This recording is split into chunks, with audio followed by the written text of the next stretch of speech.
बच्चों, कैसे हो आप? लास्ट वीडियो में हमने बीपीटी को प्रूफ किया था, उसका स्टेटमेंट देखा था। यहां पर बीपीटी का कन्वर्स हम प्रूफ करेंगे।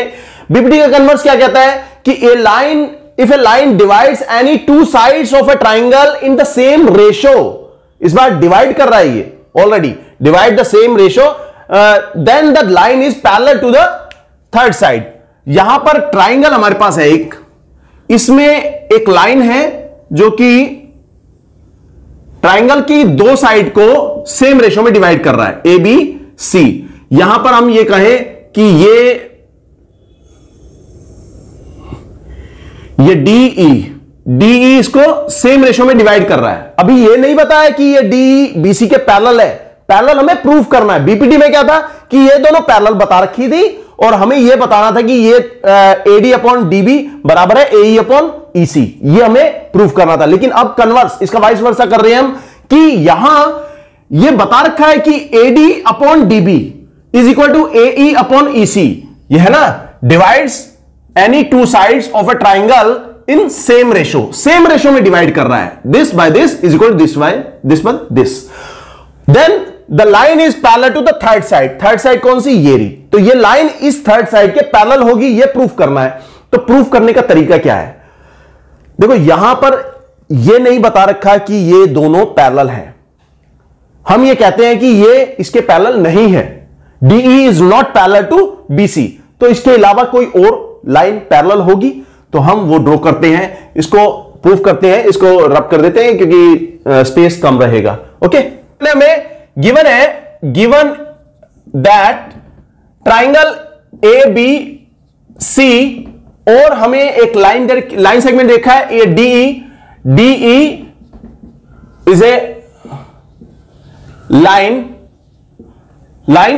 इंटरसेक्टिंग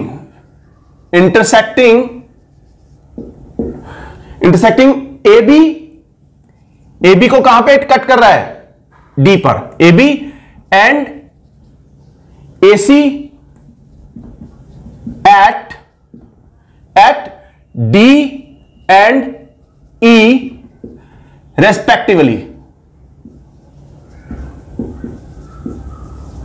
तो ये इन दोनों साइड्स को डी और ई पर कट कर रहा है, इंटरसेक्ट कर रहा है, सच दैट, यहां पर लिखेंगे सच दैट, किस तरह से कट कर रहा है ये? सच दैट कि ये जो रेशो है जो इसको डिवाइड कर रहा है, उनकी जो रेशो बनेगी वो सेम है। तो that means AD upon DB is equal to AE upon E C. ये हमें गिवन है। ओके, और प्रूफ क्या करना है? प्रूव दैट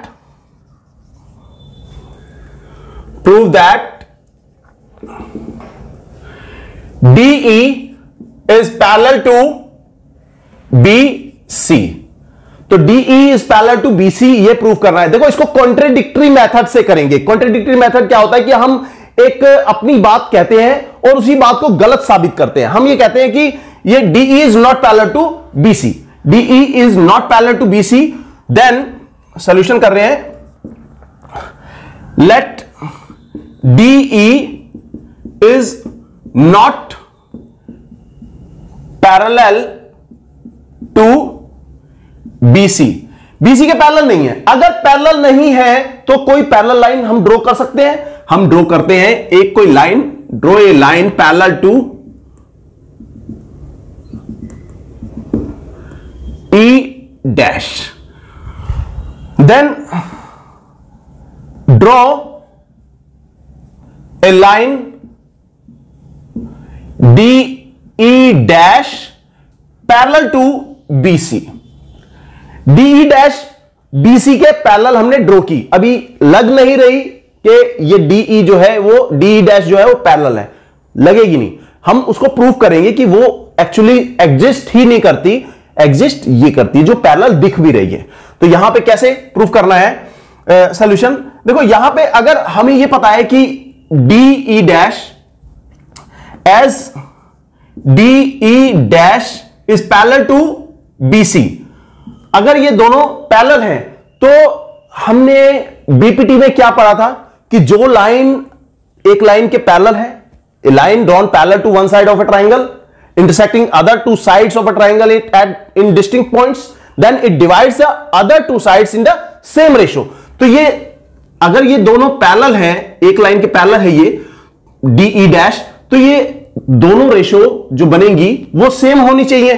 तो हम ये कह देते हैं कि A D upon D B is equal to A E dash upon E dash C. तो ये हमारे पास किस तरह से आया, क्यों आया? बाय बीपीटी, बाय बीपीटी, पूरा भी लिख सकते हो, बेसिक प्रोपोर्शनलिटी थ्योरम. तो बेसिक प्रोपोर्शनलिटी थ्योरम से हमें यह पता चल गया. अब ये तो यहां पे ये पता चला, ये फर्स्ट है और ये हमारा सेकंड है. और फर्स्ट में हमें क्या बता रखा था ऑलरेडी ये कहा है कि A D upon D B बराबर है ए ई अपॉन ई सी, ये ऑलरेडी बताया है. और तो from first and second, from first and second हमें क्या मिल जाएगा? देखो ये एडी अपॉन डीबी और ये एडी अपॉन डीबी, सर्कल नहीं करना, ये मैंने बस बताने के लिए सर्कल किया. ये दोनों बराबर है, तो इसका मतलब ये इसके बराबर और ये इसके बराबर, तो ये दोनों आपस में बराबर होने चाहिए. तो बराबर बता दो, A E upon E C is equal to A E dash upon E dash C. ये बराबर हो गई. अब इसमें एक टेक्निक लगेगी. क्या लगेगा? देखो यहां पर हम दोनों में 1 प्लस कर देंगे, इस साइड भी और इस साइड भी 1 प्लस करते हैं. यहां से ये शायद शो नहीं कर रहा होगा, हां यहां पे आ जाएगा. तो ये एडिंग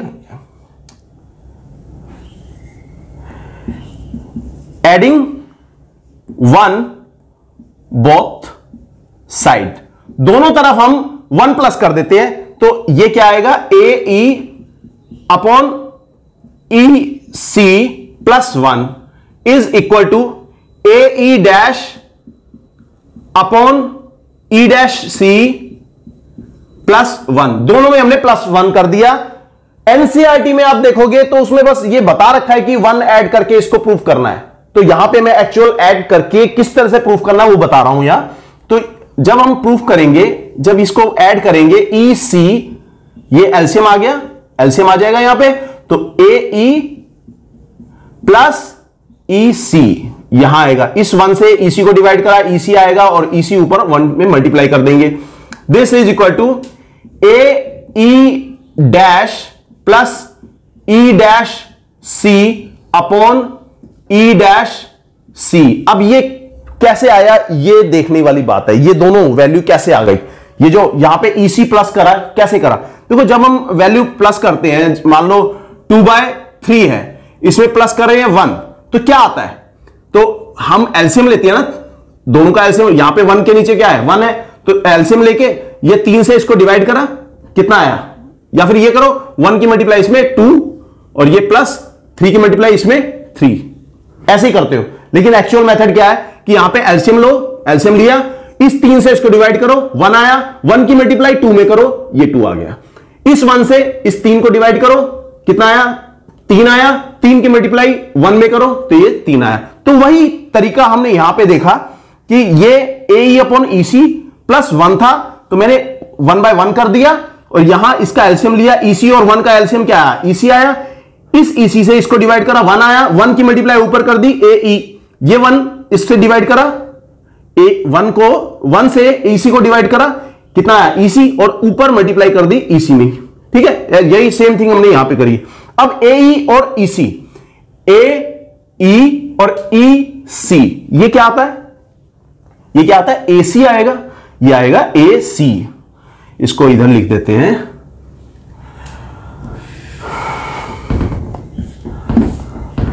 तो ये आ जाएगा ए सी अपॉन, ये इन दोनों को ऐड करा तो ये ए सी आ गया और ई सी ये नीचे ऐसे एज इट इज रह जाएगा.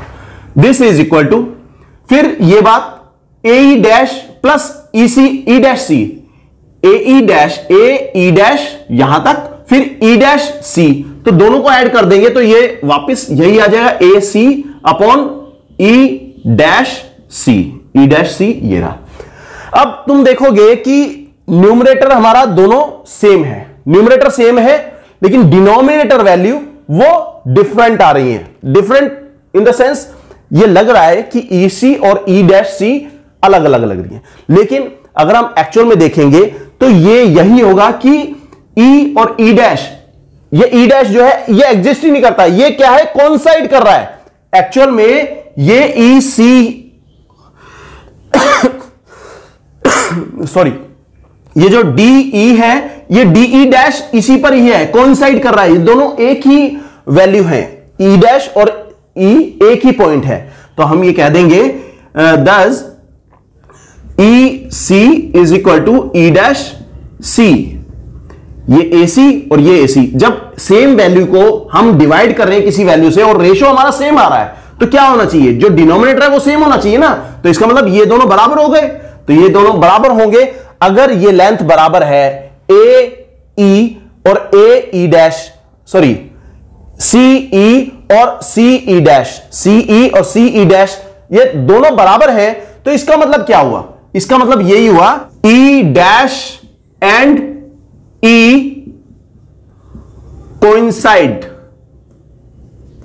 ये कोइंसाइड करेंगे, एक दूसरे पर ओवरलैप करेंगे। ये जो पॉइंट है ये सेम पॉइंट है, ई और ई डैश एक ही पॉइंट होगा ये, तो ई डैश और ई ये सेम होगा। तो हम ये कह सकते हैं कि दस हमने ये जो ड्रॉ करी थी बी ई डैश, ये और कुछ नहीं है, thus D E dash and D E are same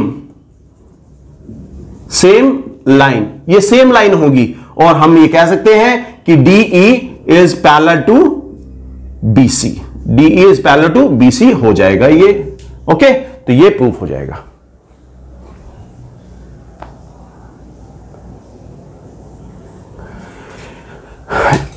ये पॉइंट यहां पे शो नहीं कर रहा, तो मैं ये इसको इधर लिख देता हूं आगे, same line thus D E is parallel to B C. Okay, तो ये कन्वर्स ऑफ बीपीटी है, बीपीटी हो गई, कन्वर्स ऑफ बीपीटी हो गई। ये 6.1 और 6.2 आई थिंक 6.2 में यही एप्लीकेबल होगा और इसी के बेस पे हम क्वेश्चंस करेंगे। ओके, तो नेक्स्ट वीडियो में next question. Thanks for watching, good bye.